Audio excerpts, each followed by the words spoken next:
We've got a very special guest, someone whose name carries a lot of weight if you're around the Hammond area. We have Tommy Wong, and the Wong family came to our town, Hammond, from China by way of San Francisco, right?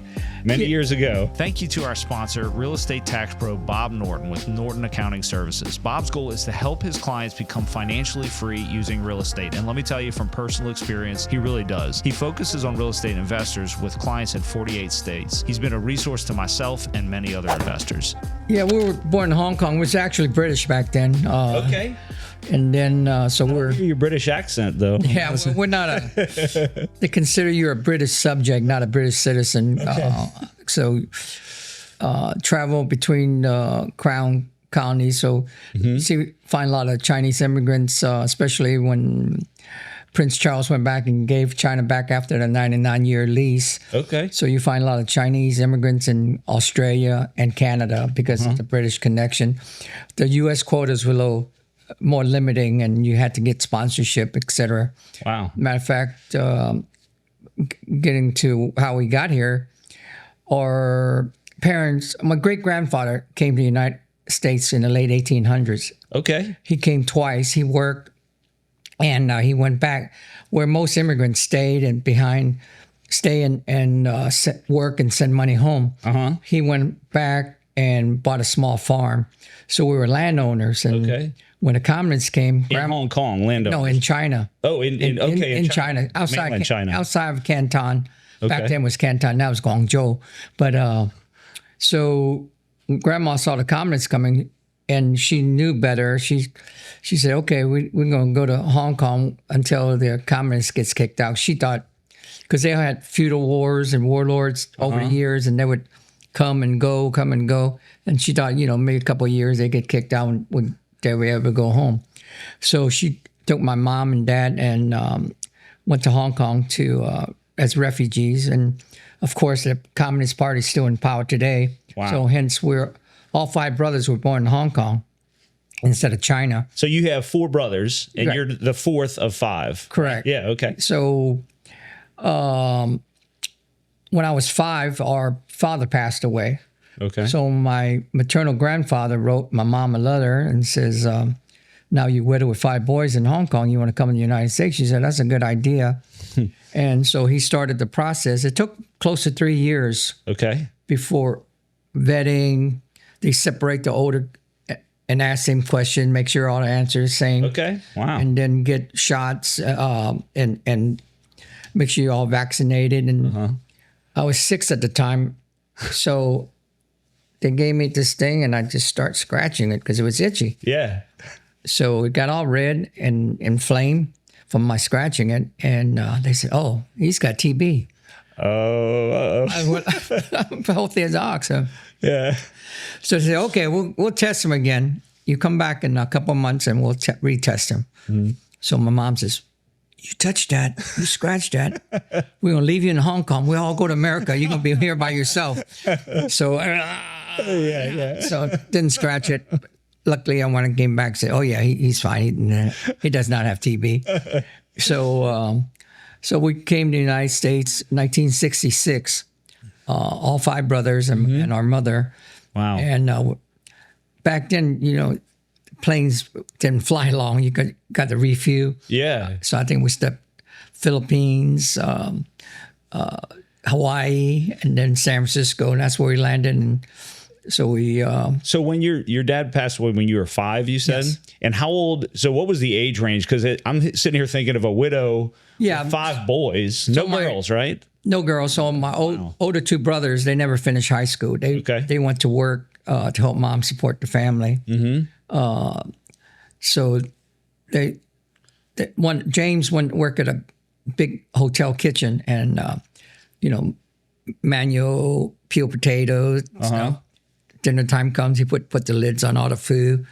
So and that's kind of a apprenticeship type deal. You start at the very bottom. You sweep the floors, you do, and then they see how you work if you're diligent. And so is that the inception of the restaurant angle that y'all have kind of... Well, my great uncle had a restaurant. My maternal grandfather had a restaurant. Matter of fact, his restaurant, it's in Amarillo, Texas, on Route 66. Really? Okay. Yeah, I even have pictures of it, and it's a good-sized restaurant for back then. And he had 2 other partners.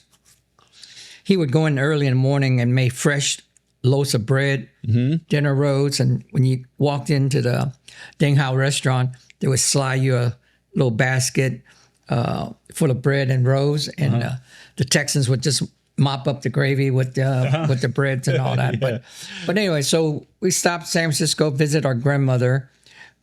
She was there, and just got a couple of weeks, a week or two, and then we got on the train, the Amtrak, and took along all the way across America to Amarillo, Texas. And I just remember when you got off, you felt like you were you were still doing that for quite a bit. But now it happens on boats too. You realize, if you're all day on a boat. The cruising is not so much now because they got stabilizers and all that. But back then, I do remember that feeling of still on the track. But so we moved to Amarillo, Texas. No English. And this is a funny story I tell, but people think I made it up. But so the 3 younger siblings went to school at the Amarillo on Route 66 called Forest Hill Elementary. And I remember fondly, this 1966, secretary behind the desk had a blonde B5 hairdo. So I'm just standing there just gawking at it. I'm so impressed with this massive stack with blonde hair. Yeah. And so she's typing the forms to register us. Now, John, who's the older out of the 3 younger siblings, he's the middle one. So in Hong Kong on Saturdays, they have American movie, Westerns, and John Wayne. So he knew John Wayne. Okay. So he said, yeah, they asked him. So he said he wanted to be called John Wong. John Wong. Okay, gotcha. Yeah. And then, so with me, my Chinese name is Tong. Okay. So it sounds like Tom to her. So she typed Tommy Wong on the phone. And then Joe, my younger brother, maternal grandfather's last name is Chow or Joe. Depends on port of entry. British would pronounce it one way. Americans would do it another way. So anyway, on one of his forms was Joe. So she said, okay, we're going to call him Joe Wong. So the second brother, he's a little older, so he had a tutor, and they named him Bobby at first. Then later on, he got a job in Kansas at a restaurant called the China Inn. And so they already had a Bobby in the kitchen. Okay. So the waitresses and the owner said, oh, that's so confusing. So they got together and renamed him Frank. So we're going to call you Frank. Frank, okay. Yeah. And then the older brother, so this James Bond 007 just came out. Oh, no kidding. Yeah, so he wanted to be James Wong instead of James Bond. We got James Wong. Yeah, so John Wayne, John Wong. Yeah, so the secretary was pretty wise because, you can imagine these North Texans up in the Panhandle trying to say, "What's your name, boy?" He's trying to say your Chinese and name, whatever. Yeah, right. So she was pretty wise. So that's how we got our American names: James, Frank, John, Tommy, and Joe. Okay. And people thought I was pulling their leg, but I tell them, that's an honest to God true story. That's how the 5 Wong brothers got their American names. An Amarillo Texan beehive secretary. Yeah, that is awesome. I did not know that. I actually just thought about that. So, I mean, to her infinite wisdom, that we were able to get along. And then when I turned 21 and became a naturalized citizen in New Orleans, the lady was she caught me off guard. She said, "What do you want the legal name to be?" I never even thought about it. So I just said, okay, I guess, okay, we'll keep my Tommy, and then I keep my Chinese name, Quing Tong Wong. So that's my legal name on all my passport documentation. Yeah. So you were naturalized in New Orleans, but how did y'all get to Hammond from Amarillo? I guess. Yeah. So he. Grandfather worked 30-some years, 7 days a week. After we got here, he felt like mission was complete, and so he retired. And then a couple months later, he was on the sofa watching TV, and we heard him coughing. And then he passed away. We said, had he kept working, he'd still be alive, Yeah. So we were only in Texas less than 2 years. Okay. And that's where he passed away in Texas. Yes, in Amarillo, Texas. And so Mom said, okay, let's move to San Francisco to be closer to your grandmother. And so that's what we did. And then later on, Mr. M.K. Wong out of Baton Rouge, he was working at a restaurant called Bob and Jake's. Am I going too long? How long? No. Okay, Like, all right. we can shorten whatever. I mean, Okay, like, if all right. we need to, but I'm enjoying hearing the true history. I mean, this is I'm personally curious, and I want our listeners to know. I didn't want to, because once I get started. Y'all are legends around Hammond, and I'm curious, and I know other people might be. So, like I said, we can. So he worked at a restaurant called Bob and Jake's, which was on Government Street. And MK is he's related to you or no? He's from his family and our family from the same village. Okay. And so he knew my mom had all the boys, and she said, "Well, hey, I'm opening my own restaurant. Can you send one of your boys to come help me?" Well, she said, "I got two here. I don't know what to do with." so she sent two of my brothers here, and one went to work for him at the Chinese Inn on Florida Boulevard, next to the Alamo Plaza Motel on. It's kind of Spanish looking, so most people know it. They live in Baton Rouge. Yeah. And Frank went to took his old job at the Bob and Jake's, which had a one-man Chinese kitchen. Okay. And that's how we got to Louisiana. Matter of fact, John, when I tell people that the mouths just dropped, he worked 6 days a week, 10, 12 hours a day in the kitchen, $40 a week. He kept He kept $2 for cigarettes he smoked back then. And he would send the other 38 back to Mom. And that's awesome. That's how we got. And then a couple of years later, MK bought that A-frame on Thomas Street, 505 West Thomas. Okay. It's a pizza restaurant now, but originally it was a fried chicken place. Okay. It was West Thomas. I'm trying to think which one that is. Blanca from Lee's.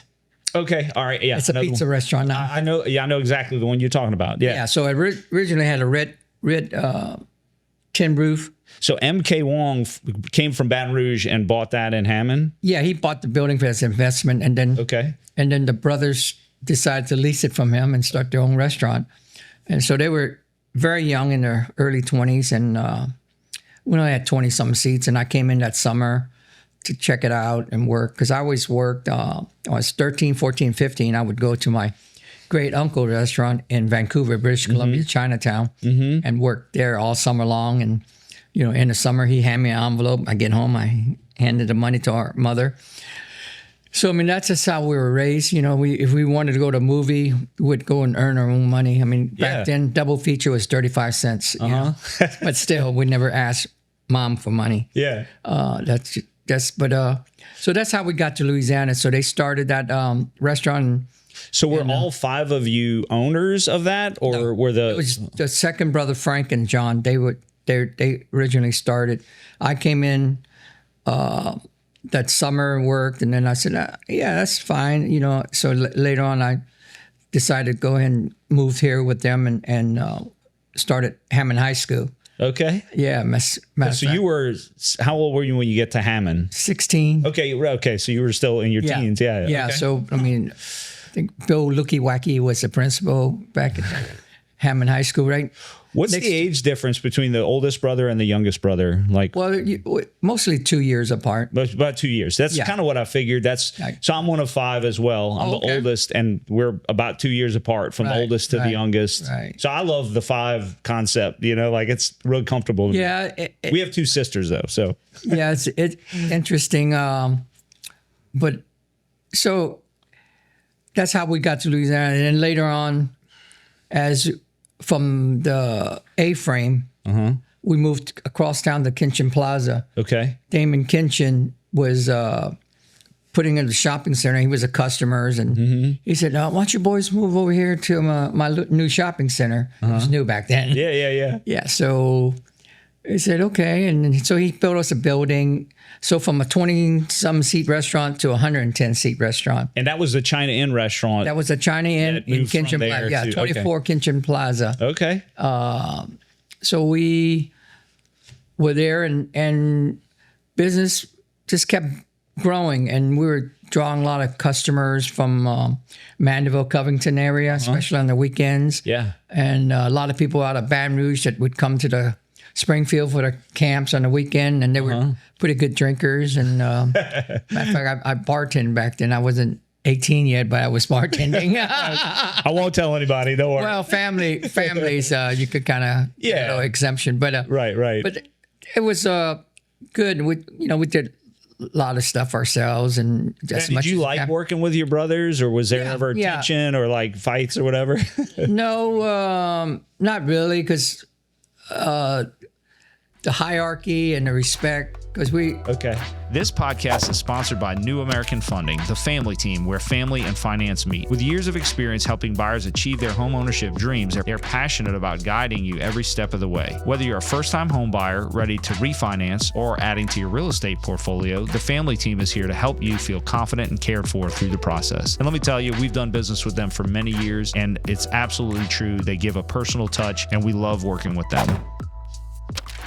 It's embedded in the culture that you always a very Chinese culture thing. You respect your elders, and teachers. That was very, very emphasized on us, because teachers would educate you, and that would give you a chance for better chance of a quality of life, and always respect the elders. Matter of fact, in the Chinese culture, they don't celebrate kids' birthday. They celebrate when you start 60.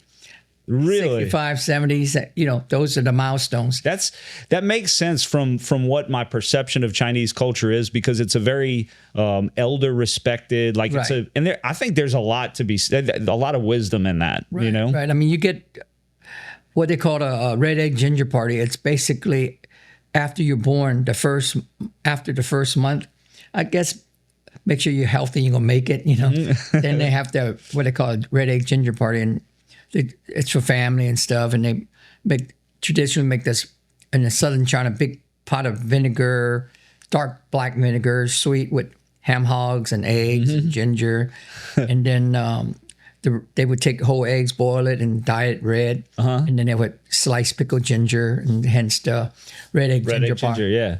But that's kind of like a christening. But Chinese believe your life begins at conception. Right. So that's actually your first birthday party. And I'd heard that the red egg ginger party is your first birthday party, about a month after you're born. Right. So I had always heard that, and I was going to ask you about that. Is that so, like, if you say I'm 50 years old, it's really like 49 from in Western American, culture. Western culture. Yeah. So, right. But yeah, I'd heard that before. Right. So,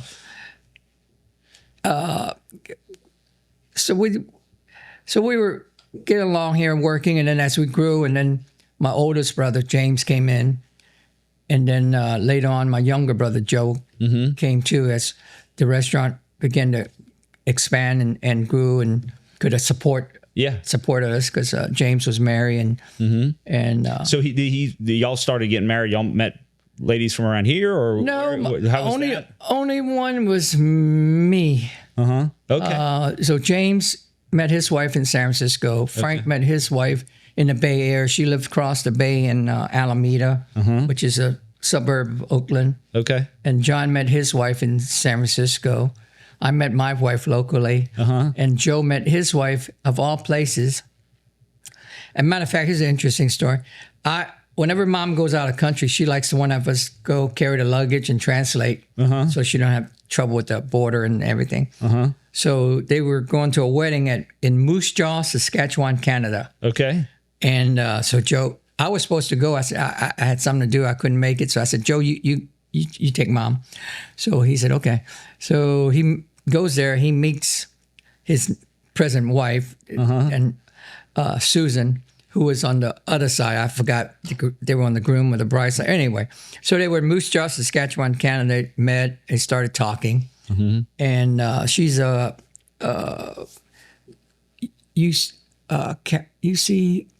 she's a school teacher, education, college educated, and everything. But so back then didn't have cell phones, right? Right. And so he met, and they started this long distance. So he was running up $500 phone bills and every month. So he said, maybe it's cheaper to just marry her. That's awesome. But anyway, and then later on we started talking, but we realized that we all got married at 26 years old. Really? Yeah. So that's like the age, huh? Well, it wasn't planned. It was just like an internal clock that's like, hey, boy, you turning 26, you better get married. Rather than running up those phone bills, you better get married. Yeah, so that's how it happened. And so just switching gears a little bit, y'all, I love all of that history because I've always been curious about that. So thank you for letting me pick your brain. And I know that now, like I'm in real estate, and y'all are known for like, oh, the Wongs own everything. You know, you've probably heard that before. And I know that not to be true now, but like, you know, that's like a perception that people have. So when did real estate become a part of that mix? Because restaurants is where it started, but y'all are still leasing up to the story point you've told me at this point. It's you know, people say, how does five brothers work together? Yeah. And stay in business? It all goes back to our mother. And because back in San Francisco, the aunties and cousins, you know, they were getting Western education. They became pharmacists, accountants, professionals, what have you. And like I told you earlier, the older brothers never finished high school, and they were always working. Yeah. And the aunties was flaunt that, you know, oh, my son's a pharmacist, my son's this. Yeah. And they would, you know, look down on her because we weren't educated. So she says, she comes to us one day and she says, one night it was actually, she says, look, you guys working together now. I want you to work together. She says, I have 5 boys. They're like the fingers of my hand. Right, yeah. She said, look, each one of you individually is weak. She said, I want you to all 5 to work together and become strong. And that's how, because of her, that we made a point to work together and become partners and stuff. Later on, as people came, as I grew older and Joe, that we all became equal partners. People say, oh, you're doing great. You got that big restaurant. I said, no. If you think I make $10, I only get 2 of it. Yeah, it's true. I mean, that's how you split it. But right. Together you are stronger. I believe that, you know. So getting back to why because we didn't know anything about stocks and all the other stuff. But we know you could walk on it. You could stomp on it. Yeah, it's a real estate. That we know that's why they call it that. Yeah. That's what we said, okay, we'll buy that. And matter of fact, I told you earlier how in Cheyenne we were getting all the people from Mandeville and Covington. And this lady, Dot Magruder, who was office manager at one of the real estate companies, she would come every week, and she kind of adopted my sister-in-law. She was waiting on tables back then. And she says, I have this property I want you boys to look at. Big piece of property. It belonged to the Lutheran church, and they were moving out further, closer to the interstate. And this is where the present location of Cheyenne and Mandeville is. Okay, yeah. So we said, okay, all right, so we said, okay, we'll buy it. So we bought it, and we just sat on it for a couple of years. And she said, because we said, that's a good, viable situation for us, because so many of our customers coming from Covington, Mandeville. And so it took a lot of planning. We actually hired a architect out of Hong Kong, pay for his flight. Yeah, it's a beautiful building. No, hang on. Well, he drew up the plans, and my brother said, no. He had a boat, sampan kind of in the middle with water. And he said, no, I don't want that, and booths and stuff. So it wasn't fitting to our vision. So he paid him, sent him back, and Mr. Lamb, Dickie Lamb, out of he lived in Ponchatoula, but his office was Sprague and Lamb out of New Orleans. Okay, big architectural firm. So we had him draw up something and talk to him about it. And Frank gave him a stack of books about these big, giant picture books and Chinese architecture and what our vision was. So he was able to draw that up, and we finally came to agreement. And then we took that set of plan, sent it overseas, and had everything custom built to fit in that restaurant. Wow! All the railings and stuff, all the hand carving, all.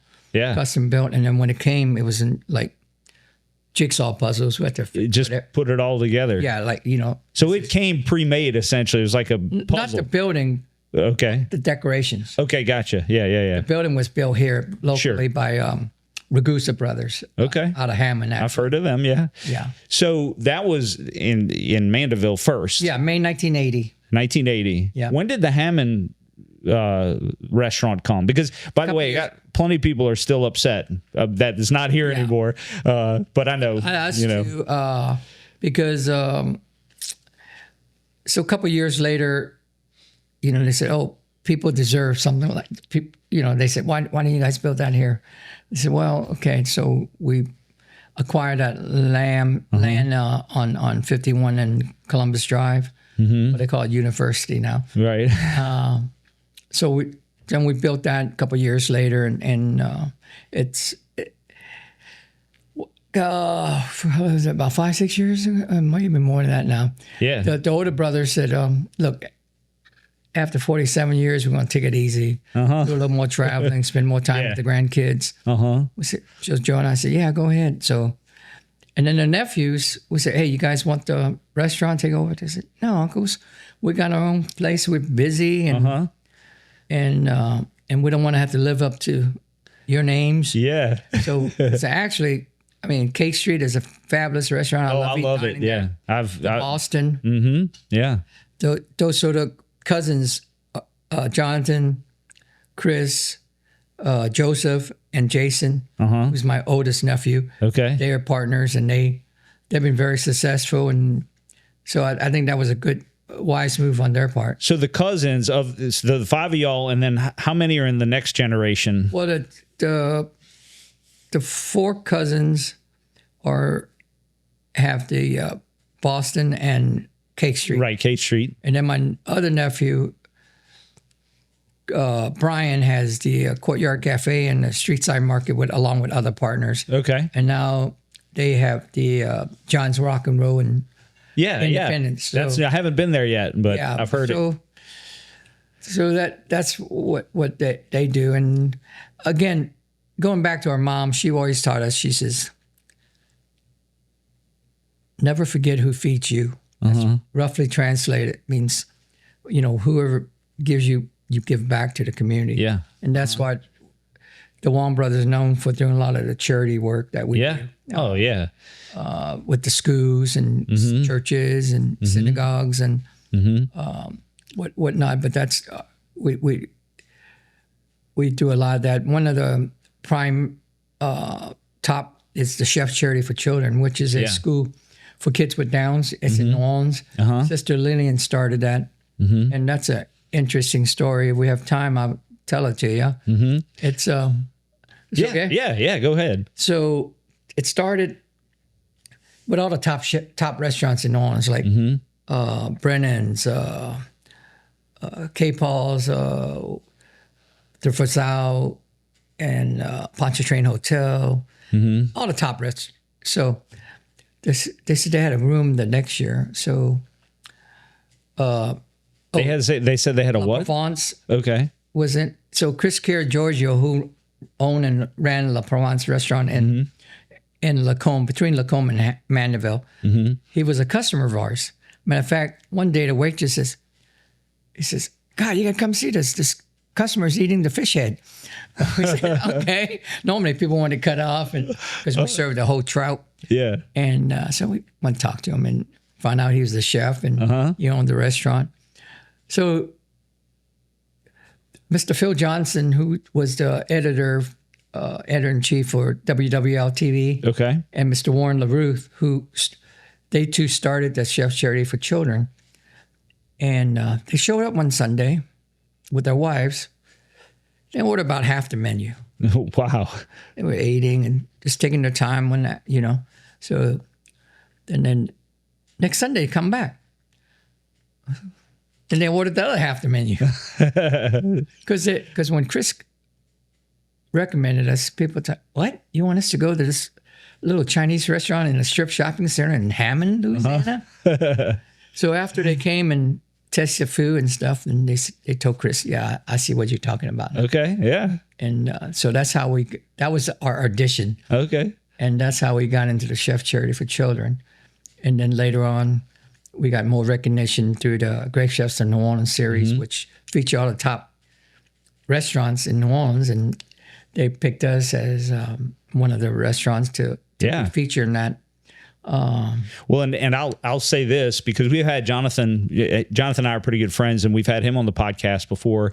And one of the things you'll be proud to know is that your family legacy of that feeding the people who feed you, like just pouring back into your community. Oh, yes. I've seen that displayed in Jonathan specifically, and I know your whole family as well, but like he's the one I know the best. And so that's definitely still running in y'all's blood. He hosts a lot of the foreign exchange students. Mm-hmm. Oh, really? I didn't know that. Yeah, he hosts them. And he's very involved in the community with Chamber of Commerce, with Southeastern Alumni Association. So I'm very proud of him for doing that and carrying on the legacy and being part of the community. And this is home for us. I mean, yeah, and like I said earlier on, like I'm very grateful to y'all because I'm only been here about 20 years or so. The people whose shoulders I get to stand on to continue to make this a better place, to feed the people who feed me. You're good examples of that,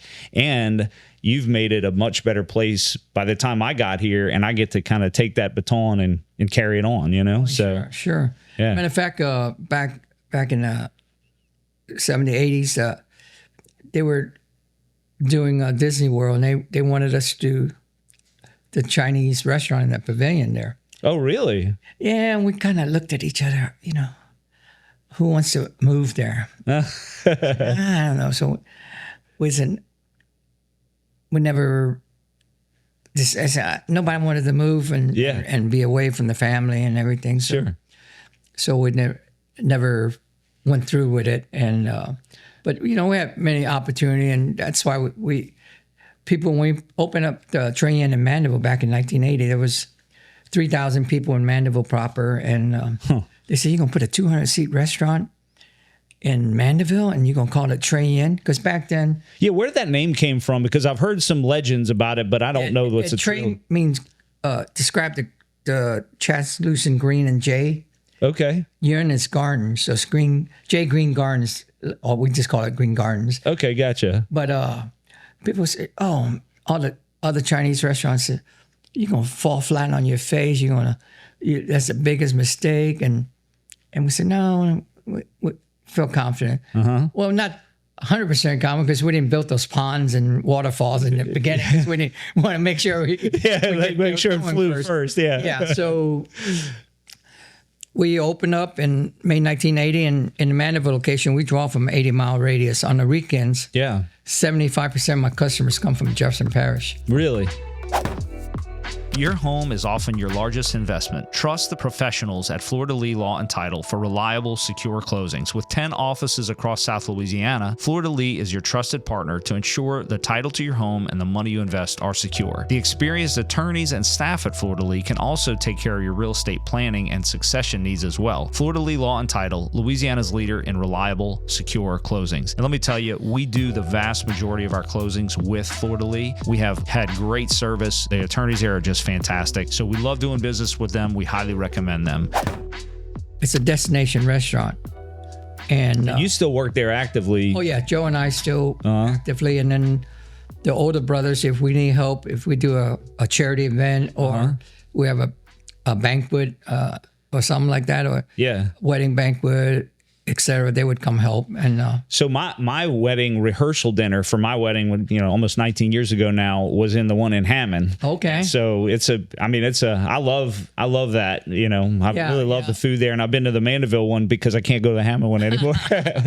No, we still get a lot of people from Tangier Parish and over in Mandeville, and say we just. So are you still working because of what happened to your grandfather? Like you said, hey, I want to make sure I don't.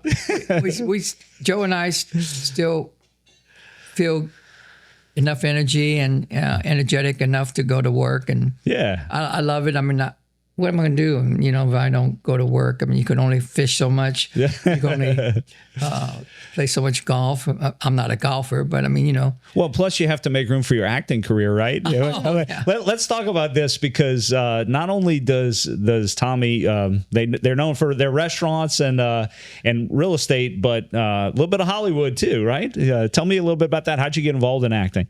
Well, whenever they had the tax credit here, so we had a lot of movie productions in the area, and I think one of the first one, I was considered a feature extra at the racetrack in New Orleans. It was Dreamer with Dakota Fanning and Kurt Russell, and so we just sat in the stands. But it was amazing production. I mean, it was a Disney production.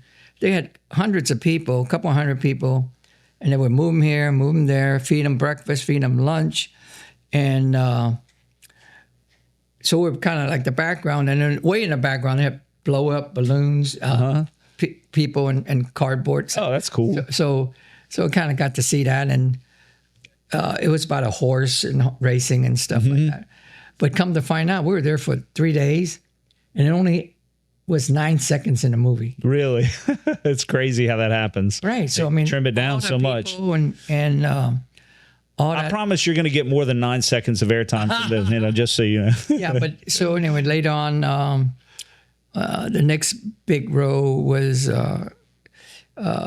G.I. Joe with Bruce Willis and Dwayne Johnson, The Rock. So I played the Heart Master in that. People who watch that series probably know who the Heart Master is. I'm the guy that got stabbed in the back by the two young ninjas. Or supposedly, but could change the story. So a lot of my footage got cut because they somehow, post-production, they changed the bad guy and the whole thing. So next one was G.I. Joe, Kickboxer. It was a remake of the Jean-Claude Van Damme movies. So that was a pretty big one with George St. Pierre, who's a former welterweight champion of the world. Okay. And a couple other, if the martial arts. You've been in like Jay Storm, he would know. Yeah, you tell me like 6 or 7 movies, huh? Yeah, and then the latest one I did was with Keanu Reeves, you know, John Wick. Yeah, John Wick series. So this was a Bill and Ted. Yeah, but it wasn't a John Wick. I remember you telling me that, Bill and Ted's. Bill and Ted Face the Music. Okay. And I played a Kuba Khan in that movie. I remember you telling me that. I think you showed me some pictures of that one time, you know? Yeah. So it's... So before I forget, you mentioned Disney World. I wanted to go back to something because you had talked about Disney, or you mentioned Disney production, and it reminded me how y'all had the opportunity to be a part of a Disney World restaurant. Yeah, but you chose to stay in Hammond, in Epcot. Yes. That's what a fantastic opportunity. And y'all chose community, family, you know, togetherness over like an opportunity that might have put more money in your pocket in the long run. Maybe, who knows? Yeah, but wouldn't be as happy. What's really valuable, right? Right. That's awesome. That's really a good, you know, so lesson. Pass up that opportunity and just decide to stay in Hammond, and you know, because like I said, this is home for us. You know, matter of fact, people say that. I said, we're all big mama's boys because people who pass the cemetery by the university there, we have our mom's cemetery, tomb there, and all those empty lots next to it, that'd be all of us eventually, all those empty spots next to her. Staying together even there. Yeah. I want you to share some wisdom with our listeners today about what you've learned from being an immigrant that has come to our country and our town and starting a business, and just what this town has meant to you, what you see the outlook of Hammond being, and if you have any advice for our leaders of like what we need to keep an eye on. Well, you know, our family is very thankful the opportunity that America has offered us, and the people of Louisiana has welcomed us with open arms. I mean, over the years, I've been invited to people's homes to share meals with them. You know, not just me feeding them, but they also fed me. And, And I remember fondly being at a Western-style dinner at a family home which is foreign to me. So, that opportunity that America is giving us. And we realized early on that the American dream's not built on 40 hours a week. More power to you if that's your thing. You want to have the weekend off and spend time with the kids and family. That's great. But we realized that, sweat equity, if you're not educated, that's what it takes. And we work weekends, holidays, never bought a new car, shared cars, share a home until we got married. Right. And, not to spend money frivolously. A lot of people don't realize, because you have a business, you take in $10. I mean, you could go and spend $10. Right, yeah. You got to... A lot of cost underneath that, you know? You got to roll it all back into the business. And that's what we did. We just kept investing in ourselves. Right, yeah. Matter of fact, back in President Carter days, interest rates were 18, 19, 20%. And we were building that restaurant over in Mandeville. And people would say, oh, yeah, they got that because they had the minority loan. Minority loan? I said, what the hell is that? I said, the Wong brothers borrow money the old-fashioned way. We pay it back. Yeah. We never got a minority loan. We did get one loan, was a small SBA, small business loan, but it was so restrictive. I mean, they kept an eye on you. They want to know this. Yeah. So we paid that off as quick as we could, and but yeah, we just did things on our own. Pay the bank back as quickly as we can. We just don't like paying a whole lot of interest, but we're very appreciative of the credit that we have established. And so that's the, but the opportunity is there. If you want to make it in this country, where else can five boys and a widow make something of themselves, you know? And not only something of yourselves, but like in large part, like I said, you're a lot of who Hammond is, I think. That's the way I think of Hammond as an immigrant to Hammond. Like, I've been welcomed with open arms here, and I'm grateful to our community. You're grateful, like you said, gratitude. I'm grateful to our community and to the people who's that's why we feel so connected here, because we were walking with open arms. Matter of fact, people back in San Francisco say, God, you're in the deep South. How they treating you? Great. Everybody, we have no problems, no open hostilities or anything like that. I mean, Longview, people just treated us how by the character, right? Not because of our skin color. Sure, yeah. I'm sure there was a lot of curiosities and different things, but that for the most part, we make lifelong friends here. Yeah. So that's why we feel so strong and close to the community here, and we're going to put back and contribute as much as we possibly can. Yeah.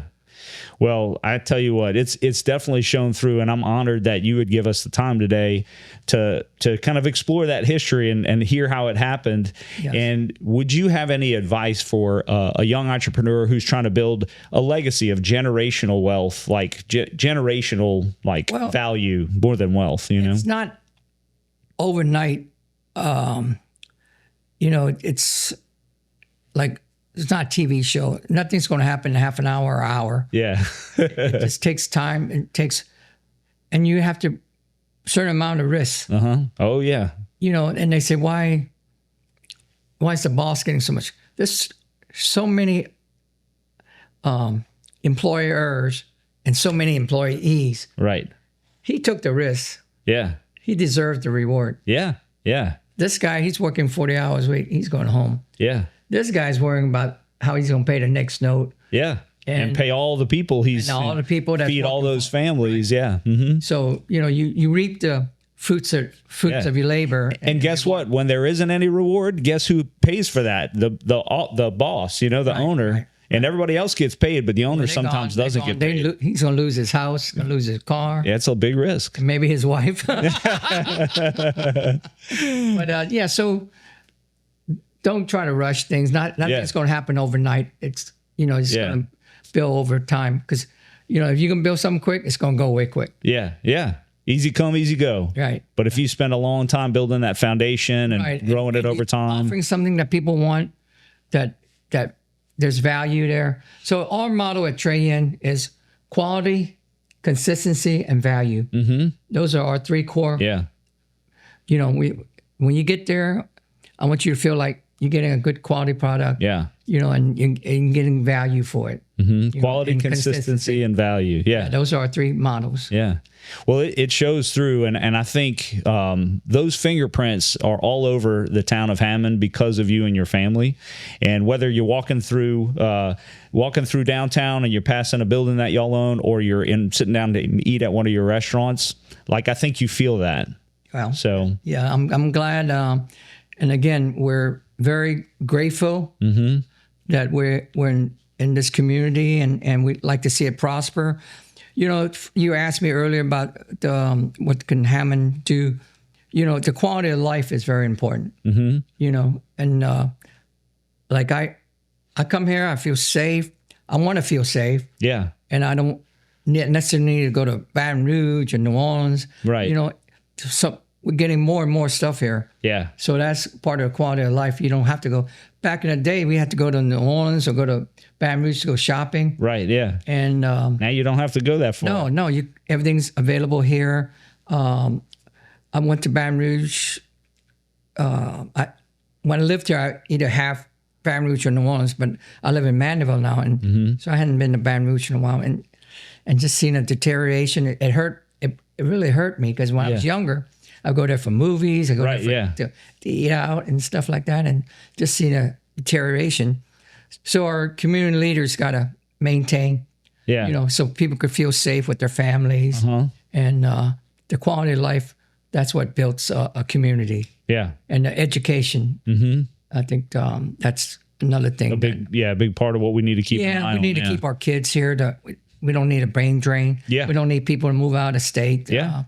True. Stay close to home, and build the foundation community here. Yeah.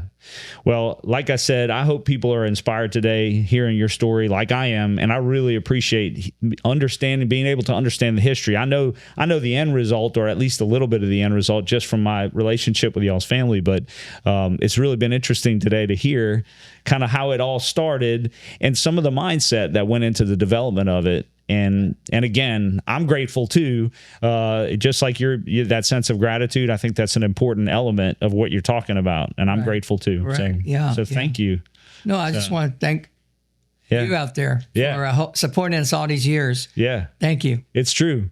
Well, thank y'all for tuning in today. We really appreciate it. And I hope you can go eat at Trey-In sometime soon, or one of their other many restaurants. And if you don't know the Wongs, get to know them, because they're really true gems and what makes Hammond what it is. So thank you for tuning in to the Will Frederick Podcast today, where we talk about real estate, wealth building, money, and life.